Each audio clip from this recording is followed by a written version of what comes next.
Thanks for tuning in to Bourbon Drop. I'm your host, Myron. Today, we are going to do a somewhat, I won't say deep dive, mid-tier dive into the world of other spirits. If you are getting bored with bourbon, and you don't necessarily have to be getting bored with it, maybe you just want something different sometimes, and that's what sparked this video, is because the other day I just wanted something different. I wanted something nice and light. It was hot outside, so I didn't want something as rich and as strong as bourbon. So I said, you know what, let's do a video. Let me make some recommendations. If you guys are like me, I know you did not start with the spirit that is we know as bourbon. I'm pretty sure you guys started with multiple other spirits before you made your way around to bourbon. So if you were like me, I started out with rum and coke, and then rum and coke with the twist of lime. Then I had rum and grapefruit, no, not rum, vodka and grapefruit juice. Then moved from vodka and grapefruit juice to vodka and cranberry juice, which happened to be my favorite for a very long time. Then I just wanted to step out and try something different. And next thing I know, I was going down that bourbon rabbit hole. But anyway, let's get started with some of these recommendations. So I'm not going to go all the way to the right or left, whichever way you're looking at this, with something like completely out of the box right now for the first suggestion. I'm going to make this very bourbon friendly. So if you want to step out there and you haven't had this spirit yet, this is the Westward. This happens to be a pick. This is an American single malt. So it is 100% malted barley. It is excellent. Have not had a bad one. Like I said, this is a pick that we did. This thing was cherry for days. The other one was chocolate brownie for days. One thing that I've noticed about American single malts, they're very rich. Very nice earthy notes, but that chocolate is so pronounced, man, so pronounced. And the fact that they sent us so many single barrels really opened my eyes to how different these things can be. Okay, next on the list, we're going to still keep it bourbon friendly. So this is an American light whiskey. This is the Penelope 17-year American light whiskey. American light whiskeys do not get talked about enough, man.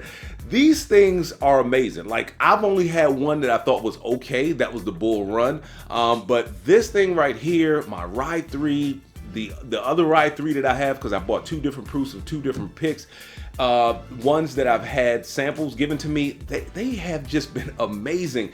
If I could find American light whiskey for a great price all day long, I would buy it. I might have as many bottles of this as I have of bourbon.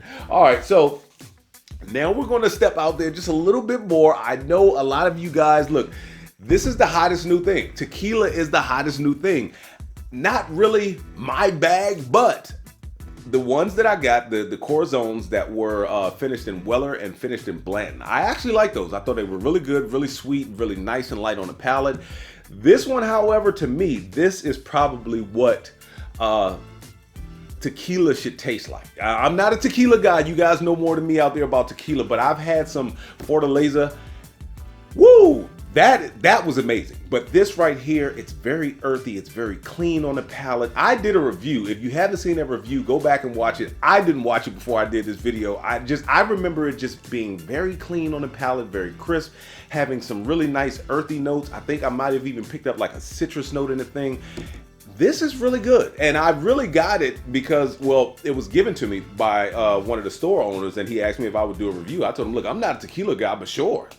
And my stepfather, who came from cognac, who is big into tequila now, when he comes over, he has something to sip on. So let's get into the next bottle on the channel. So which one do I want to go with? I think I'm going to go back to being bourbon friendly. I did mention cognac, so just wait for that coming up. I saved the best for last. Just keep that in mind. I did save the best for last. This is another American single malt, Old Line. It is just phenomenal. These two are probably going to be the best American single malts, in my opinion, in the United States as we speak. This thing right here is phenomenal, man. Nothing but chocolate on that thing. This is the Navy strength. I've had the cash strength. Shout out to Wade. I think I sent my last like 1 ounce to Wade or 2 ounces to Wade. But this thing is amazing, man. The Navy strength is good. The cash strength is good. The cognac finish coming in at 100 proof, that is great. Speaking of cognac, let's get into cognac. So This is a cognac. This is an Armagnac. This is Douce. Very good, very light, very nice on the palate. Shout out to my wife's cousin. Her and her boyfriend brought this over when we had a get together.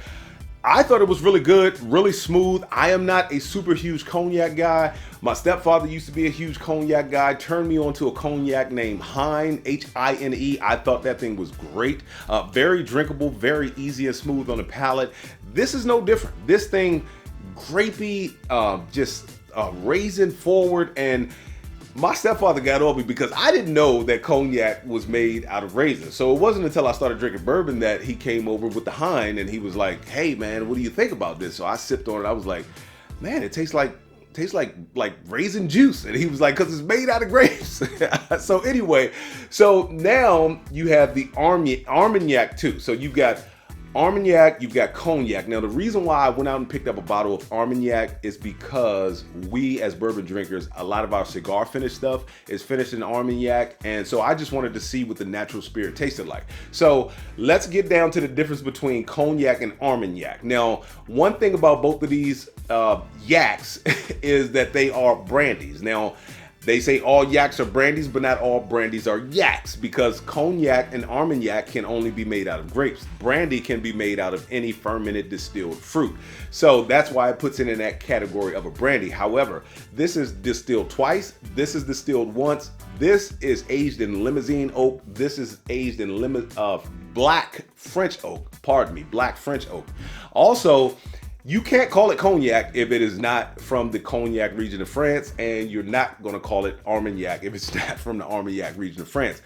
The difference between the two to me on the palate is this one is just a lot smoother, a lot more refined, where the Armagnac is more of bourbon. Like, so this would be whiskey, this would be bourbon. Like, this thing is richer, it's got earthier notes. Yes, those grape notes do show up, but you taste more of that oak influence from the barrel. I do like both of these. This one is a lot smoother, cleaner. This one right here is a little more punchier.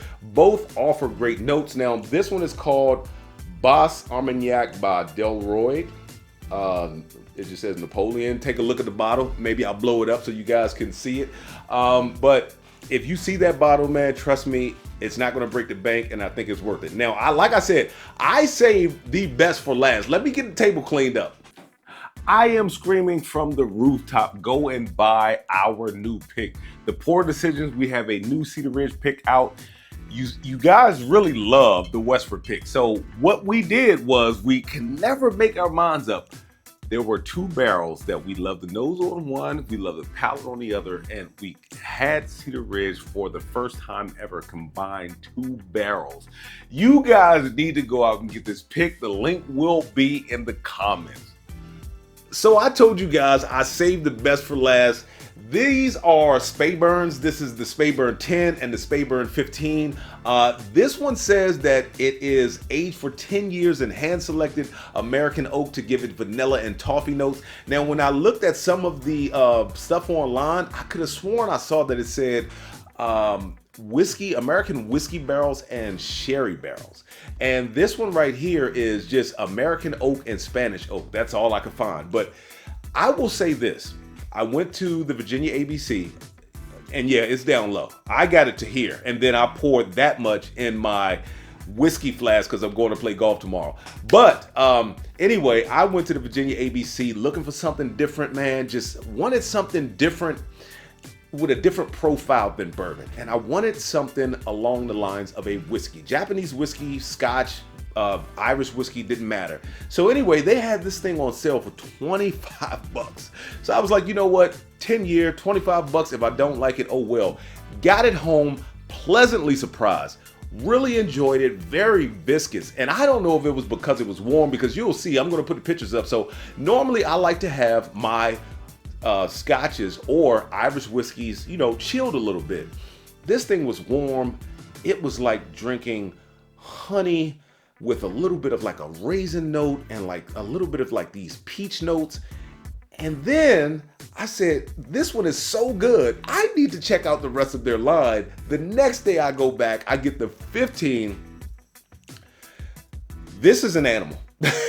65 bucks for the 15. No, I didn't get the 18. The 18 was 125 bucks. I might at some point go back and get the 18, but I just think that that is a lot for 3 more years. I mean, hell, this was 25 bucks, $30 was their normal price, and this was $35 more. So I'm like, and this was 5 more years. So for 3 more years, you want me to spend an additional 65 bucks, something like that. So yeah, 60 bucks after taxes, maybe 65.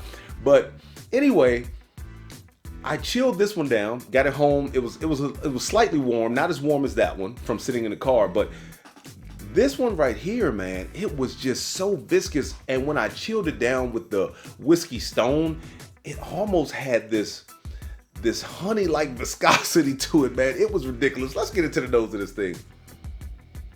So right off the bat, man, you get like golden raisins, and then you get a slight touch of oak.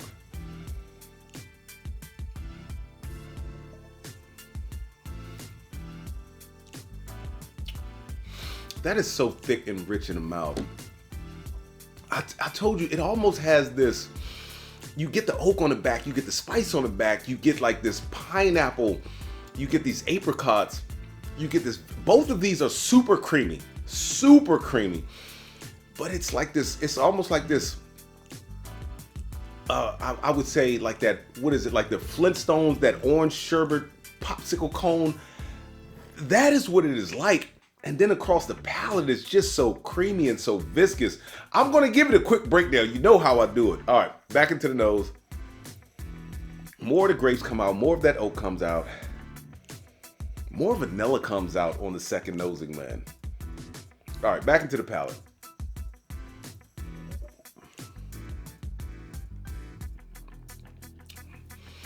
Mouthfeel and flavors for a $65 15-year. Oh, it is just incredible. This, I used to say that Redbreast 12 was one of my favorite whiskeys. Redbreast 12 cask strength. Also the Balvenie Double Wood, the 12.